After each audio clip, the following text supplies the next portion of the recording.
Hello everyone. जैसा कि आप सभी लोगों का एसएससी सीजीएल का एग्ज़ाम 1 दिसंबर से शुरू हो चुका था, तो आज है आपका 3 दिसंबर और 3 दिसंबर का फर्स्ट शिफ्ट का एग्ज़ाम अभी खत्म हुआ है। तो जो भी क्वेश्चंस हमें जीके जीएस और करंट अफेयर्स के मिल पाए, उन सभी क्वेश्चंस का यहाँ पर हम एनालिसिस करवाने वाले हैं। तो जिन लोगों ने अभी तक चैनल को सब्सक्राइब नहीं किया है, चैनल को सब्सक्राइब कर देंगे, बेल आइकन को प्रेस कर देंगे, जिससे कि आने वाले हर वीडियो का नोटिफिकेशन आप सभी तक पहुँचता रहे। और साथ ही आपको सिस्टम क्वेश्चन देखेंगे कौन कौन से क्वेश्चन पूछे गए थे, लेकिन उससे पहले आप सभी को वीडियो को लाइक और चैनल को सब्सक्राइब जरूर कर देना है। पहला क्वेश्चन है, चंदेल शासक ने कौन सा मंदिर बनवाया था? तो खजुराहो के मंदिरों का निर्माण 950 ईस्वी से 1050 ईस्वी के बीच चंदेल वंश के शासकों के द्वारा करवाया गया था। उन्होंने खजुराहो में भगवान चित्रगुप्त का एक भव्य मंदिर बनवाया हुआ था। तो ये जो भगवान चित्रगुप्त का मंदिर खजुराहो में जो है, खजुराहो के मंदिर चंदेल शासकों के द्वारा बनाए गए हैं। नेक्स्ट क्वेश्चन पूछा गया था कि मेघालय का वर्तमान में मुख्यमंत्री कौन है? तो अगर मेघालय की बात करें तो कोनराड संगमा जो है यहाँ पर राइट आंसर हो जाएगा, जो कि वर्तमान में मेघालय के मुख्यमंत्री हैं। तो कोनराड संगमा आपका राइट आंसर था। नेक्स्ट एक क्वेश्चन आपका केमिस्ट्री में बोराक्स का सूत्र पूछ लिया गया था कि निम्न में से बोराक्स का सूत्र कौन सा है? तो Na2B4O5OH का होल 4 इंटू 8H2, ये जो सूत्र है आपका, यानी ये फॉर्मूला आपके बोराक्स का है, जो कि आज की शिफ्ट में पूछा गया था। नेक्स्ट क्वेश्चन देखेंगे। नेक्स्ट क्वेश्चन आया हुआ था कि धारा का मात्रक क्या होता है, यानी आपका करंट का एसआई मात्रक यहाँ पर पूछा गया था। तो मात्रात्मक रूप से आवेश की प्रवाह की दर को विद्युत धारा कहते हैं। इसका एसआई मात्रक एम्पियर होता है। 1 कूलम प्रति सेकंड की दर से प्रवाहित विद्युत आवेश को 1 एम्पियर धारा कहेंगे। तो ये आपका एम्पियर यहाँ पर राइट आंसर हो जाएगा, जो कि धारा का मात्रक है। नेक्स्ट एक क्वेश्चन कुछ इस तरह से आया हुआ था, एग्जैक्ट क्वेश्चन नहीं मिल पाया, कि 2021 में संगीत के लिए किसे या कितने पद्म पुरस्कार दिए गए। तो ये क्वेश्चंस नहीं मिल पाया, तो इसका आंसर यहाँ पर नहीं लगाया हुआ है। बाकी अगर आज आपका एग्जाम था इस शिफ्ट में, तो आपको ये क्वेश्चंस कमेंट करके बताना है कि एग्जैक्ट क्वेश्चन क्या पूछा गया था। नेक्स्ट क्वेश्चन एक आपका आया हुआ था कि दिल्ली सल्तनत का क्रम पूछ लिया गया था कि दिल्ली सल्तनत में कितने वंश थे, उनका क्रम क्या था, पहले कौन आया, दूसरे नंबर पर कौन आया।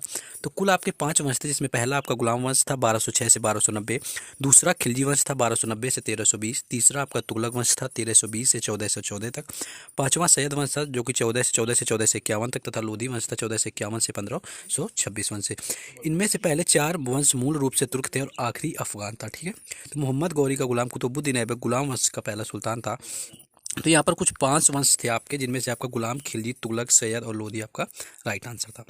नेक्स्ट एक क्वेश्चन पूछा गया था कि राष्ट्रपति चुनने की प्रक्रिया किस प्रकार से होती है। तो भारत के राष्ट्रपति का चुनाव अनुच्छेद 55 यानी 55 के अनुसार आनुपातिक प्रतिनिधित्व प्रणाली के एकल संक्रमणीय पद्धति के द्वारा होता है।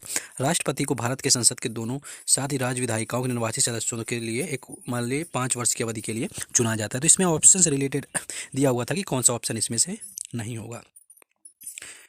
नेक्स्ट क्वेश्चन था, मुख्यमंत्री श्रमिक कल्याण योजना कहां पर शुरू की गई थी। तो इस योजना का आरंभ मध्य प्रदेश के मुख्यमंत्री श्री शिवराज सिंह चौहान जी के माध्यम से किया गया था। इस योजना के अंतर्गत प्रदेश में व्यापी अभियान का संचालन किया गया था, जिसके माध्यम से असंगठित श्रमों के नियोजन की 36 श्रेणियों में पंजीकरण किया गया था। नेक्स्ट क्वेश्चन देखेंगे। नेक्स्ट आपका संतूर वादक से संबंधित आया हुआ था कि इनमें से कौन सा संबंधित है आपका संतूर से। यह पंडित शिव कुमार शर्मा दिया हुआ था। तो अगर पंडित शिव कुमार शर्मा की बात करेंगे किस वाद्य यंत्र से संबंधित हैं, तो पंडित शिव कुमार शर्मा आपके प्रख्यात भारतीय संतूर वादक हैं। संतूर एक कश्मीरी लोक वाद्य होता है, यानी कि संतूर वादक आपका यहाँ पर पंडित शिव कुमार शर्मा यहाँ पर राइट आंसर था। नेक्स्ट क्वेश्चन पूछा गया था कि कोशिका कितने प्रकार की होती है। तो अगर हम कोशिकाओं की बात करें यानी सेल्स की बात करें, तो कोशिकाएं 2 प्रकार की होती हैं, जिसमें कि प्रोकैरियोटिक कोशिका और दूसरी यूकैरियोटिक कोशिका यहाँ पर राइट आंसर हो जाएगा। नेक्स्ट क्वेश्चन देखेंगे यहाँ पर। नेक्स्ट आपका एक संविधान के अनुच्छेद 24 यानी आर्टिकल 24 से क्वेश्चन पूछा गया था। तो अगर हम बात करें कि संविधान के अनुच्छेद 24 में क्या है, तो अनुच्छेद 24 कारखानों आदि में बालिकों के नियोजन पर प्रतिषेध लगाता है, यानी 14 वर्ष से कम आयु के किसी बालक को किसी कारखाने या खान में काम करने के लिए नियोजित नहीं किया जाएगा, किसी अन्य पर संकट में नियोजन में नहीं लगाया जाएगा। नेक्स्ट क्वेश्चन आपका एक पूछा गया था कि स्थल मंडल की लंबाई कितने किलोमीटर है। तो यह भाग 2900 किलोमीटर गहराई से 6400 किलोमीटर अर्थात पृथ्वी के भीतरी केंद्र तक फैला हुआ है। तो इससे रिलेटेड एक स्थल मंडल की लंबाई से पूछा गया था। नेक्स्ट आपका एक पता चला था क्वेश्चन था कि मैग्नीशियम ऑक्साइड का सूत्र क्या होता है। तो MgO आपका राइट आंसर था, जो कि मैग्नीशियम ऑक्साइड का सूत्र होता है। साथ में एक आपका चूने से संबंधित सूत्र भी कोई पूछा गया था।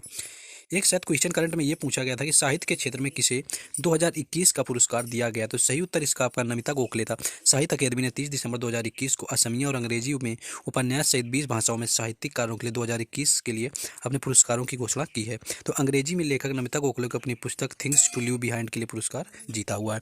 तो ये था कुल आपका जो कि आप 3 दिसंबर है, 3 दिसंबर के फर्स्ट शिफ्ट का एनालिसिस। तो जो भी क्वेश्चंस मिले थे सारे क्वेश्चंस को बताने का प्रयास किया गया है। तो अगर अभी तक वीडियो को लाइक नहीं किया तो वीडियो को लाइक कर दें, चैनल को सब्सक्राइब नहीं किया तो चैनल को सब्सक्राइब कर लें और